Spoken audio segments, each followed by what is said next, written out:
Have you ever heard traders talking about CHoCH and BoS or seen them written down and thought, what on earth does that mean? Well, they're part of smart money concepts and they help traders to identify market structure to help them make informed decisions based on what the market is doing. So in this video, we're going to look at changes of character and breaks of structure. I'm going to tell you what exactly that means and how you can spot them on the market, and also how you should and shouldn't use them as part of your trading plan. So if you're excited to learn more, hit the thumbs up button before we get started. And if you want to see more content like this, make sure to hit subscribe to Thinkmarkets now as well. So CHoCH stands for change of character and it's a reversal sign, and BoS stands for break of structure and it's a continuation sign. You definitely don't want to be reactive every single time the market makes a change of character or a break of structure.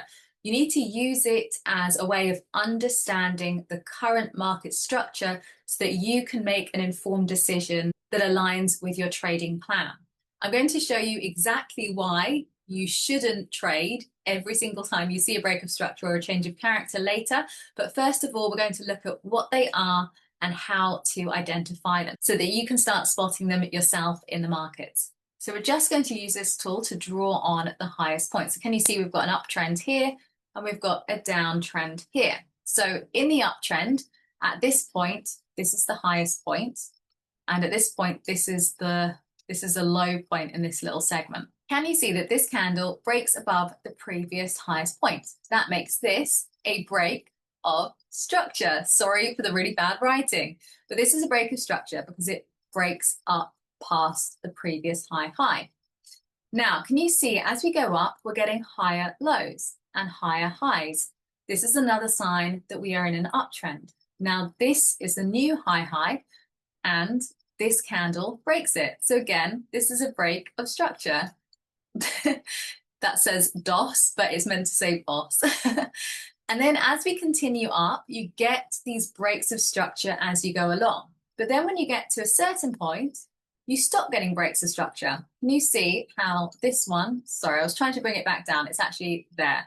Can you see how this one doesn't actually get broken at this point? Now, this is a sign in itself. Are we no longer getting breaks of structure? Is the market no longer continuing to go in the direction? Because being able to identify that is a big part of being able to identify the market structure so you know what's going on now and what could potentially happen later. So now we can start looking at the low points. So we've got the low points here. Can you see that this point gets broken here? This now becomes a change of character because the market is no longer, so sorry, that's a very bad change of character. That should say CHoCH. It's a change of character. It means that the market's no longer moving in an uptrend. It's actually changed and it's potentially reversing. So now you can start looking at your lower lows and higher lows. Can you see how the market came back up again, but now it's continuing here? So this one here breaks this low point. So this is now another break of structure. It's just a bearish break of structure now. So these were breaks of structure to the upside, and this is now a break of structure to the downside. And every time we get a break of structure going the other way, it's the market continuing in the trend that it's in. So now I'm going to tell you why you don't want to be reactive and take a trade every single time you see a break of structure and a change of character. And that's because the point that you see them at and the point that you identify them at is usually the worst point to actually enter. So can you see if you'd entered in at this point here, the market does go up and then it does actually pull back down again. This is very common in continuations. So just at the point when the market looks like it's making the biggest move up and you get this really strong bullish candle in an uptrend, that's the point that you're feeling the most confident at and you think this market is definitely going up.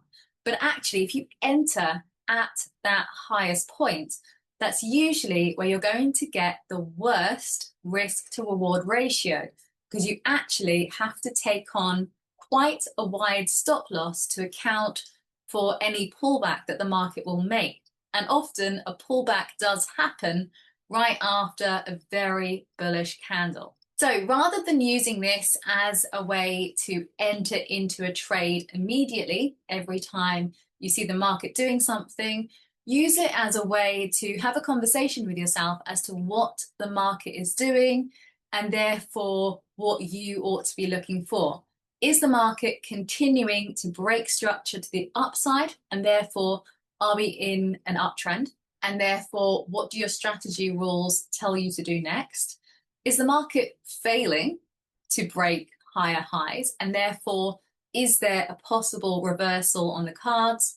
Or has the market changed character? And therefore, are we now in a downtrend and we're only looking for sell positions rather than buy positions anymore? So now you understand the basics of changes of character and breaks of structure. If you wanted to head over to the charts on Thinkmarkets, you can have a little look and see if you can identify them as well. And if you did want to look at ways to incorporate them into your trading plan, then I would always suggest heading to the Traders Gym on Thinkmarkets first. It's a trading simulator, so it means you can test out any trading strategy or any new addition to your trading plan on virtual money before going live. It's a great idea because you can see what the probability is whilst using virtual money. If you found this video helpful, make sure to give it a little thumbs up. And if you want to see more content like it, make sure to subscribe to Think Markets now as well.